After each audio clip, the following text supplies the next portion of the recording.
ಭಾರತ್ ಮಾತಾ ಕಿ ಎಲ್ಲರಿಗೂ ನಮಸ್ಕಾರ. ಇವತ್ತು ನಾವು 80ನೇ ಸ್ವಾತಂತ್ರ್ಯ ದಿನಾಚರಣೆ ನಾಗನೂರು ಪಟ್ಟಣದಲ್ಲಿ ಆಚರಣೆ ಮಾಡ್ತಾ ಇದ್ವಿ. ಇದೀಗ ತಾನೇ ಧ್ವಜಾರೋಹಣ ಮಾಡಿ ಎಲ್ಲರಿಗೂ ನಾಗನೂರು ವೇದಿಕೆ ಮುಖಾಂತರ ಇಡೀ ರಾಜ್ಯ ದೇಶದ ಜನತೆಗೆ 80ನೇ ಸ್ವಾತಂತ್ರ್ಯದ ಶುಭಾಶಯಗಳನ್ನು ತಮಗೆಲ್ಲ ಕೋರುತ್ತಾ, ಇವತ್ತು ವೇದಿಕೆ ಮೇಲಿದ್ದಂಥ ಎಲ್ಲ ಗೌರವಾನ್ವಿತ ಅತಿಥಿಗಳೇ, ನಾಗನೂರು ಗ್ರಾಮದ ಎಲ್ಲ ಹಿರಿಯರಿದ್ದೀರಿ, ಯುವಕರಿದ್ದೀರಿ, ವಿದ್ಯಾರ್ಥಿ ಸ್ಕೂಲ್ ಮಕ್ಕಳೆಲ್ಲ ಬಂದಿದ್ದೀರಿ.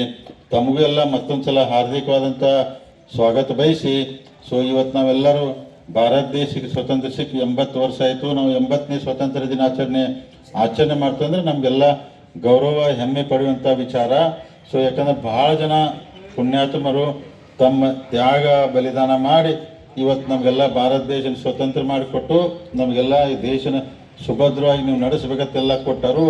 ಇವತ್ತು ವಿಶೇಷವಾಗಿ ನಾಗನೂರಲ್ಲಿ ನಮ್ಮೆಲ್ಲ ಯುವಕರು ಭಾಳ ಅಂದರೆ ಹೋದ ವರ್ಷ ನಾವೆಲ್ಲ ಬಂದು ಮೊದಲನೇ ಸಲ ನಾಗನೂರಲ್ಲಿ ರಾತ್ರಿ 12 ಗಂಟೆಗೆ ಧ್ವಜಾರೋಹಣ ಮಾಡಿದ್ದೀವಿ. ಇದು ಸಲ ಬರಬೇಕಂತೆಲ್ಲ ನಮ್ಮ ಯುವಕರು ಬಂದು ನೀವು ಇಲ್ಲೇ ಧ್ವಜಾರೋಹಣ ಮಾಡ್ಬೇಕಂತೇಳಿ ಇವತ್ತು ಬಂದು 2ನೇ ಸಲ ನಾವು ಅಂದರೆ 2ನೇ ವರ್ಷ ನಾಗನೂರಲ್ಲಿ ಸ್ವಾತಂತ್ರ್ಯ ದಿನಾಚರಣೆ ಧ್ವಜಾರೋಹಣ ಮಾಡ್ತಾಯಿದ್ವಿ. ಇದು ನಮಗೆ ಭಾಳ ಹೆಮ್ಮೆ ವಿಷಯ, ಯಾಕಂದರೆ ನಮಗೂ ಹೆಮ್ಮೆ ಗೌರವದ ವಿಷಯ ಅಂತೇಳಿ ನಾನು ಭಾವಿಸ್ತೀನಿ.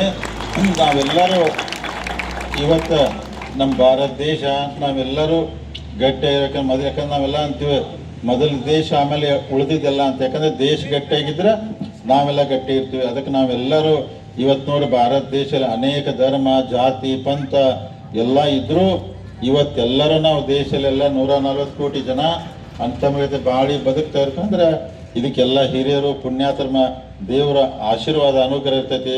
ಮುಂದಿನ ದಿನಮಾನದಲ್ಲಿ ಆ ಭಗವಂತ ಇಡೀ ಭಾರತ ದೇಶಕ್ಕೆ ಯಾವುದೋ ಅಂದರೆ ಕೆಟ್ಟಗಳಿಗೆ ಬರ್ದಂಗೆ ನಮ್ಮ ದೇಶನ ರಕ್ಷಣೆ ಮಾಡ್ಕೊಂಡು ಹೋಗಬೇಕು. ನಮ್ಮ ದೇಶದಲ್ಲಿರುವಂಥ ಎಲ್ಲ ನಾಗರಿಕರ ಅನಂತಮೃತ ಕೂಡಿ ಬಾಳು ಸುಖವಾಗಿ ಶಾಂತಿಯಿಂದ ಇರಬೇಕಂತೇಳಿ ನಾ ಎಲ್ಲರಲ್ಲಿ ಪ್ರಾರ್ಥನೆ ಮಾಡ್ಕೊಂಡು, ವಿಶೇಷವಾಗಿ ದೇವರಲ್ಲಿ ನಾ ಇನ್ನೊಂದು ಪ್ರಾರ್ಥನೆ ಮಾಡ್ಕೋದೇನೆಂದ್ರೆ ಈ ಸಲ ಯಾಕಂದ್ರೆ ಮಳೆರಾಯ ಯಾಕಂದ್ರೆ ನಮಗೆಲ್ಲ ಇಡೀ ನಮ್ಮ ಭಾಗದಲ್ಲಿ ಭಾಳ ಕಡಿಮೆ ಮಳೆ ಆಗ್ತದೆ. ಭಗವಂತಲ್ಲಿ ಅದೇ ಪ್ರಾರ್ಥನೆ ಮಾಡ್ಕೊಂಡು ಆದಷ್ಟು ಇನ್ನೂ ಹೆಚ್ಚಿನ ಮಳೆ ಆತಂದ್ರೆ ನಮ್ಮ ದೇಶದಲ್ಲಿ ರೈತರು ಸುಖವಾಗಿದ್ದರೆ ಇಡೀ ದೇಶ ಸುಖವಾಗಿರ್ತೈತಿ. ಅದಕ್ಕೆ ಮಳೆ ಆತಂದ್ರೆ ಇನ್ನೂ ನಮ್ಮ ಭಾಗದ ರೈತರಿಗೆ ಅನುಕೂಲ ಆಗ್ತೈತಿ. ನೀವೆಲ್ಲ ನೋಡತ್ತೀರಿ ನೀರಿಗೋಸ್ಕರ ಎಷ್ಟು ಹಾಹಾಕಾರ ನಡೆದೈತಿ. ಮುಂದಿನ ದಿನಮಾನದಲ್ಲ ಭಗವಂತ ಈ ಕಡೆ ನಮ್ಮ ದೇಶಕ್ಕೆ ಇನ್ನೂ ಹೆಚ್ಚಿನ ಆಶೀರ್ವಾದ ಮಾಡಿ ಹೆಚ್ಚಿನ ಮಳೆ ಕೊಟ್ಟು ಬೆಳೆ ಕೊಟ್ಟು ನಮ್ಮ ರೈತರು ಸುಖವಾಗಿರ್ಬೇಕಂತೇಳಿ ದೇವರಲ್ಲಿ ನಾ ಪ್ರಾರ್ಥನೆ ಮಾಡ್ಕೋತೀನಿ. ಮತ್ತು ನಾಗನೂರು ಜನತೆಗೆ ಇನ್ನೊಂದು ಸಲ ಅನಂತ ಕೋಟಿ ಧನ್ಯವಾದ ಹೇಳ್ತೀನಿ. ಯಾಕಂತ ತಾವು ಇಂಥ ಅದ್ದೂರಿಯಾಗಿ ರಾತ್ರಿ ಒಂದು ಕಾರ್ಯಕ್ರಮ ಮಾಡಿದ್ದೀರಿ, ತಮಗೆ ಅನಂತ ಧನ್ಯವಾದ ಹೇಳ್ತೀನಿ.